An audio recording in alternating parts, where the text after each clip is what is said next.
Oh, there we go. Here's fish. Come on, buddy. Come after it. There's 2 fish now.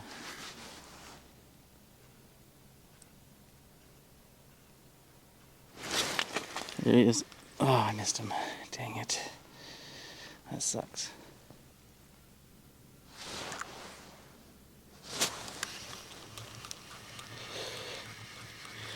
Oh, he's still there. He's still there. He's still there. There you go. First kokanee of the day. On a jig. He just started swimming straight up with it. I hooked him. They're still down there. Got it. Trebles in them good. Oh, come on. First kokanee. He's got me all twisted. Everything's so iced up. So today I'm chasing some kokanee through the ice. I got my first fish there. It's probably about a, I'm gonna guess about 11, 12-inch fish, so not too bad.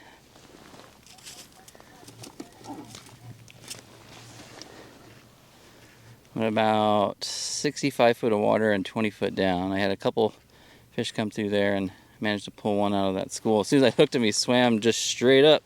I thought I lost him until I caught up with him, reeling up.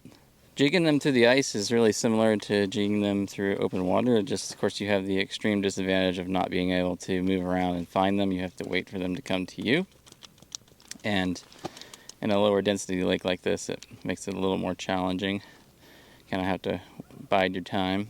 Refresh my bait there. I just was trying to get down there in a hurry because I wanted to take advantage of the bite, just in case there's another fish that hung on, but they all moved on pretty quick. I like to have 2 pieces of maggots on the Berkeley Gulp maggots, just pink. I've soaked these in shrimp and anise oil. The one thing I don't like about braid is it just freezes up on the reel, so you can't free spool. Doesn't matter if you have spinning or inline reels, it just freezes solid. It's 22 degrees out this morning. I'm gonna go down there and just see if I can bring that fish back. Doubt I'll be able to, but you never know. The first school came in at around 35 feet. And when I first drilled the hole, I saw one fish at 20. And this was the first fish I've seen down near the bottom. Oh, there he is. He's there. He's there. He's coming up to look at it. Come on, buddy. Go for it. Yeah, he went right back down the bottom. I can get him to come back.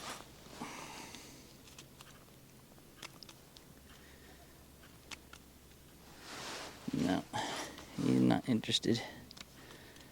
Just came up, took a look-see, and left.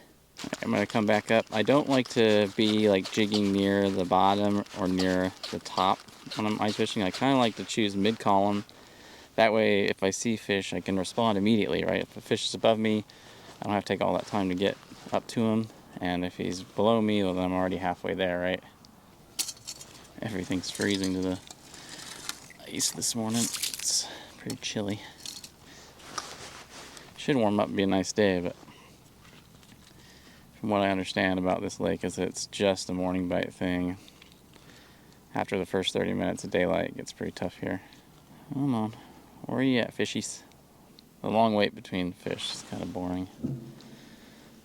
That's why I really prefer to chase kokanee in open water, especially in low density lakes like this. It's just a long waiting game. You can try bouncing around from hole to hole, but really it's just, they're just moving around and you're just waiting. Another one up here at 20. Just passed by. I don't know if I'm going to be able to get his attention or not. Yeah, I did. He's here. He's looking at it. There he is. Got him.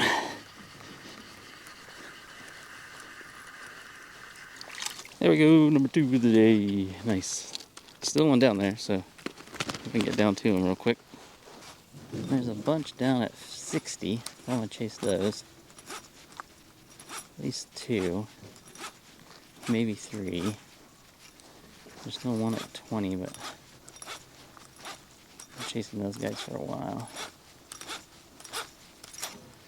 Sometimes there's a bigger age class down deeper too, especially on this lake. I've only gone after one deep fish thus far. He didn't pay much attention.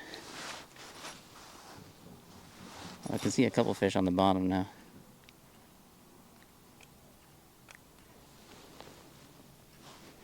They're looking at it. Definitely chasing it. Still there.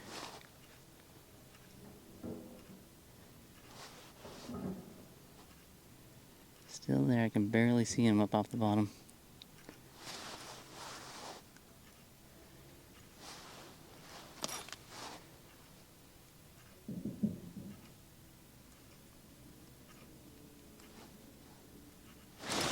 There he is, I got him.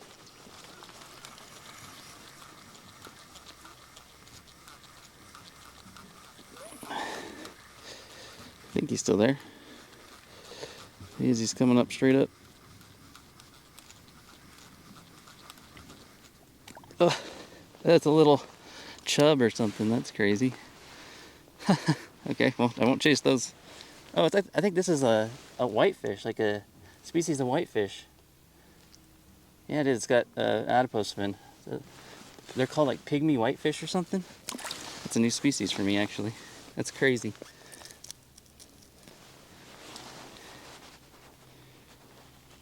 Huh. Okay. The ones on the bottom are pygmy whitefish, so I'm not gonna go after him. Learn that lesson. Stick to the ones mid-column. It's cool to get a new species, though. I see another mark on the bottom, but I'm not gonna go for that one. Let's stick with this one that's at 30 feet. Coming back. The one that was higher. Got him. Just keep constant pressure on him. Just bring him straight up. Here we go. That's the littlest guy of the day. Probably only like 10 inches. But he threw himself off the hook, which is nice. So I've got 3 kokanee so far and a pygmy whitefish, which is a new species for me, which is kind of exciting. Also learned something a little bit. I know that they live really deep, the pygmy whitefish. They live in lakes, like glaciated lakes, and they just hang out near the bottom. Typically like around 80 to 100 feet, I think, is their kind of domain. I can't believe I got one, though. I think they're actually illegal to target in Washington State. I don't know about here. It wasn't intentional either way. And of course they don't get very big, hence the name pygmy. I think a lot of anglers wouldn't be excited by that, but I'm the kind of guy who likes the unexpected. As far as a rod and reel I'm using today, I'm using an inline Black Betty inline free spool reel from 13 Fishing, and a medium light custom rod I had built by Thorn Brothers.